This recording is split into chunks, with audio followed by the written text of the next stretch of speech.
Bienvenidos y bienvenidas a este nuevo contacto con los saberes.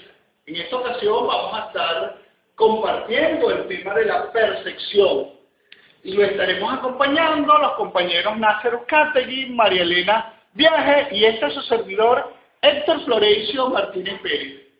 Vamos a abordar los temas de los 5 sentidos, además de la percepción subliminal como uno de los aspectos bien importantes de la audición y de la visión, pero también vamos a hablar de la percepción y la emoción, de la comunicación e interacción social, de los juicios y de la percepción ética. En cuanto a los sistemas sensoriales y las modalidades perceptivas, tenemos que el estudio de la percepción se ha convertido en una necesidad multidisciplinaria, ya que muchas áreas del aprendizaje se han abocado al estudio de la misma. Tenemos la psicología propiamente dicha, pero también tenemos la neuropsicología, la neurociencia, tenemos la estadística, la economía y la sociología y otras áreas bien importantes que facilitan la comprensión de todos esos procesos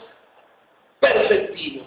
Además de eso, cuando hablamos de los sistemas sensoriales es importante hablar de los receptores especializados, pero también de las zonas corticales, ya que hay zonas específicas donde se recibe la información para poder traducirla y, por supuesto, incorporarla a ese proceso de adaptación. Tenemos, por ejemplo, el lóbulo occipital, que permite la percepción visual, acompañado, a su vez, de ese lóbulo occipital, el lóbulo temporal, que acompaña la distinción de las caras. Tenemos el lóbulo temporal, básicamente, en la percepción auditiva, pero en otras áreas como el tacto tenemos el parietal y la médula espinal. También tenemos el cerebro y el tálamo para el gusto. Y es bien importante destacar que hay zonas especializadas, hay receptores especializados que permiten de una manera entender ese proceso de percepción. En este momento voy a conversar sobre la percepción visual. Hablamos del color, la forma y el movimiento como la percepción visual propiamente dicha y tenemos la profundidad para la percepción espacial.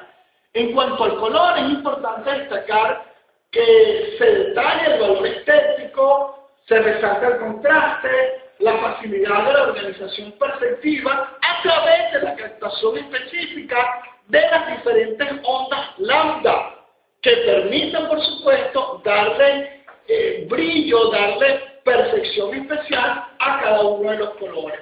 Por supuesto, esa percepción de los colores va a depender de otros objetos, de la intensidad de luz, del conocimiento que tengamos sobre ellos, sobre los colores y del brillo y la saturación que contenga cada uno de esos colores a través de esa captación de las ondas lambda.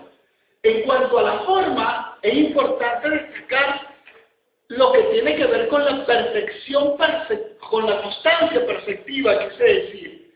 Por supuesto, hablamos allí de las leyes de la percepción, destacadas, por supuesto, en la Gestalt, con Wertheimer, Kotka y Kohler. Hablamos de las leyes de puro fondo, de cierre, de proximidad, de la luz y color, de la proximidad, y es importante destacar esto. En cuanto al movimiento, por supuesto, la percepción nos permite esa detección de los movimientos, el seguimiento que se tiene de los movimientos a través de los movimientos de los ojos y la cabeza, y por supuesto, ese movimiento básicamente se estudia a través de los movimientos estroboscópicos. En cuanto a la profundidad, es importante destacar que eso nos permite tener la relación entre objeto y sujeto y la distancia y la ubicación de cada uno de los objetos. Se habla por allí que la percepción visual es el principal órgano perceptivo para el proceso de aprendizaje y de adaptación al medio ambiente externo e interno. En cuanto a la percepción auditiva, se destaca la sonoridad, el tono o altura, el timbre o el color. En cuanto a la sonoridad, es un aspecto netamente subjetivo. Ahí se habla de la intensidad, de la potencia, de la amplitud que tienen las diferentes ondas auditivas, y hablamos allí de dos aspectos bien importantes: los de umbrales de audición, pero también de los umbrales de dolor. En cuanto al tono y altura, hablamos ahí de la frecuencia, de los tonos graves y agudos. Y en cuanto al timbre o color, hablamos ahí de la forma de la onda y del componente armónico. Fíjense cómo esta percepción auditiva nos permite de alguna manera generar un aspecto emocional, que de eso luego nos hablará la compañera María Elena Viaje. A continuación, el compañero Nasser Oscati va a terminar de hablar sobre ese proceso de percepción del habla, que tiene que ver con la audición básicamente, pero también con la visión, y nos va a conversar un poco sobre los otros tres sentidos, además de la percepción subliminal. Bueno, los dejo con el compañero Nasser Oscati, que va a estar compartiendo con ustedes. Hola, ¿qué tal? Gracias, amigo Héctor, por darme el pase. Mi nombre es Nasser Oscati. A mí me correspondió explicar sobre la percepción de los sentidos. Y vamos a comenzar con la percepción del olfato. En tiempos pasados, los científicos se hacían la pregunta de cómo nuestro cuerpo tenía la característica de distinguir un aroma de unas galletas que estuvieran al horno o de algo que se estuviera quemando peligrosamente. Preguntas como esta llevaron a indagar más sobre la percepción del olfato, descubriendo así que cuando nosotros olemos para distinguir un tipo de aroma en particular, son unas moléculas emitidas por las sustancias, frutas o comidas que viajan a través del aire. Estas moléculas muy pequeñitas son captadas por una membrana llamada membrana olfativa, que se encuentra ubicada en nuestras fosas nasales. Estas, a su vez, son enviadas por un sistema nervioso hasta nuestro cerebro y allí distribuidas para su identificación, el tipo de aroma que estamos percibiendo en ese momento. Y así se constituye la percepción del olfato. Pasamos al segundo punto, que trata sobre la percepción del gusto. La gustación en la boca es captada por unas pequeñitas células llamadas papilas gustativas, o también llamadas botones gustativas. Estas son las encargadas de captar los distintos tipos de sabores, tanto amargo, dulce, salado, ¿verdad? Y ellas viajan por nervios especiales hasta nuestro cerebro, que también tiene la característica de distinguir el tipo de sabor que el distinto tipo de sabor de la fruta o de la comida que nos estamos llevando a la boca. La importancia del gusto o de la percepción del gusto radica en el hecho de que nos permite escoger, ¿verdad?, la comida según la función de nuestros deseos. De esta manera pasamos al tercer punto, que es sobre la percepción de la vista. ¿Sabían ustedes, amigos, que la vista es la que está más comprometida con nuestras emociones?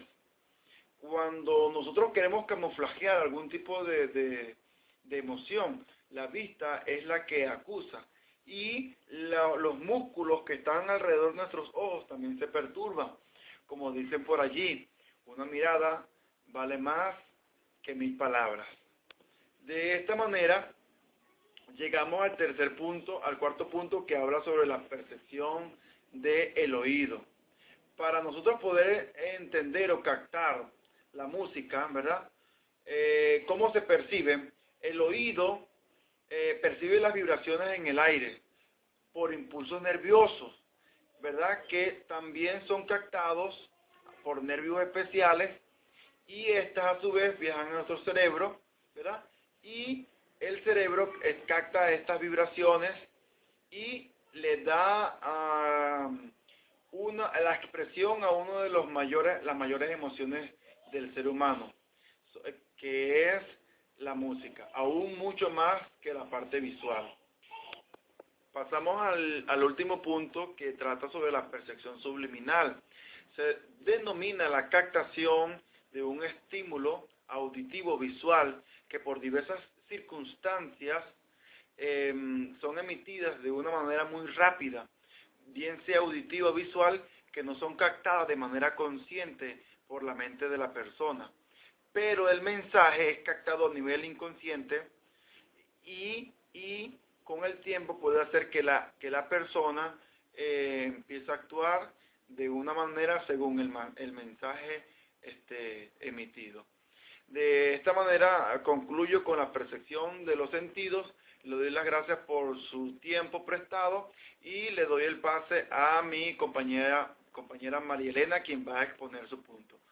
Muchas gracias y será en otra oportunidad. Hasta luego. Gracias, Nas. Mi nombre es María Viaje y yo les voy a hablar sobre percepción y emoción, comunicación e interacción social, juicio y percepción y ética. En la percepción, la emoción es un factor interno y de acuerdo a nuestro estado de ánimo es como percibimos. La emoción adquiere un valor adaptativo al entorno que nos rodea y esto facilita que una persona pueda reaccionar de forma adecuada a las situaciones que se presentan en el entorno, por ejemplo, estímulos negativos como el miedo.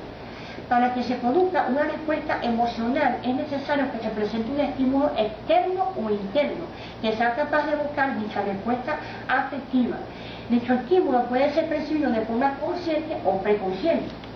Aquí tenemos dos ejemplos del estímulo miedo en este caso. Este estímulo es externo porque la señora está viendo la cucaracha y le tiene miedo. Y en este caso es un estímulo interno porque el señor está recordando que él tiene miedo a la cucaracha.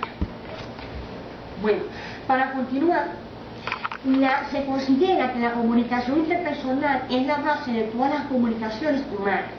Comprende interacciones en las que los individuos ejercen influencia recíproca sobre sus respectivos comportamientos, siempre en una situación de presencia física simultánea. En la relación de interacción, cada interlocutor intenta adaptarse al comportamiento y expectativas del otro, puesto que la interacción implica el establecimiento de reglas, normas y dinámicas compartidas. La interacción es comprendida como el intercambio y la negociación del sentido entre dos o más participantes situados en contextos sociales.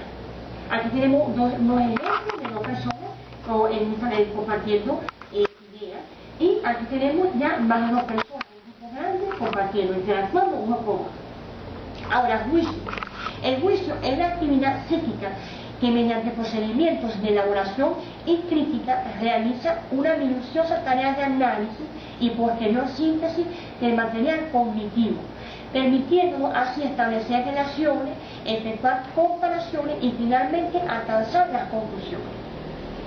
Ahora, la ética es un término bastante complejo de definir, debido a que están marcados dentro de características netamente subjetivas, pues cada persona, haciendo uso de su conciencia, libertad de elección y los factores morales que guían su conducta humana, tiene una percepción individual de lo que es bueno, lo que es malo, lo que le conviene y lo que no le conviene en una determinada situación o sociedad.